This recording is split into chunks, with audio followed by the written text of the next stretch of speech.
Hello दोस्तों, विकास take analysis में आपका स्वागत है। आज हम बात करेंगे निफ्टी के अंदर एक स्ट्रॉन्गनेस नज़र आ रही थी और उसके बाद मार्केट एकदम से गिर जाता है।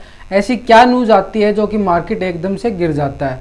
उसके पीछे हर लॉजिक होता है। हर मार्केट के अंदर जब मार्केट चलता है तो उसके अंदर न्यूज़ का इफेक्ट बहुत ज़्यादा पड़ता है। जब यूएस मार्केट से कोई बैड न्यूज़ आ जाती है, मार्केट के अगेंस्ट न्यूज़ आ जाती है, तो उसका इफेक्ट मार्केट पे पड़ता है।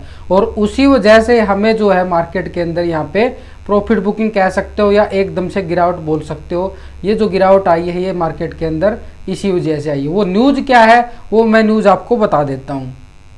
फेड के जो प्रेसिडेंट हैं उनका कहना है कि उन्होंने आज एक इंटरव्यू में बोला है कि जो अभी फेड की मीटिंग चल रही है उसके अंदर जो इंटरेस्ट रेट हाइक होने वाले हैं उसके अंदर जो डाटा उनको उन्होंने बताया कि यहाँ पे 75% मतलब 75 बेसिक पॉइंट का रेट इंक्रीज हो सकता है।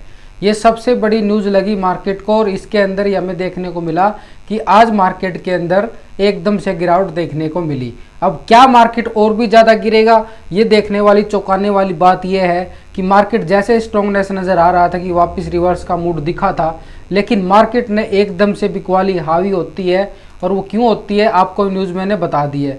अब उसके पीछे मैंने ये क्या है कि मार्केट कहाँ तक आ सकता है वो मैं बता देता हूँ कि जो एवरेज लाइन के अकॉर्डिंग मार्केट जब चल रहा था मार्केट के अंदर, आप इसके अंदर देख सकते हैं जैसे ही मार्केट इस 20 डे में को सपोर्ट लेके वापस रिवर्स गया था, लेकिन जो न्यूज़ दिखा रही है उसके अकॉर्डिंग बियरिश कैंडल ने भी आज की क्लोजिंग दी है। उसके हिसाब से अब नज़र आ रहा है कि कल अगर मार्केट 17,350 के नीचे क्लोज होता है मतलब ओपन होता है तो मार्केट जो हमें 17,000 तक नज़र आ सकता है।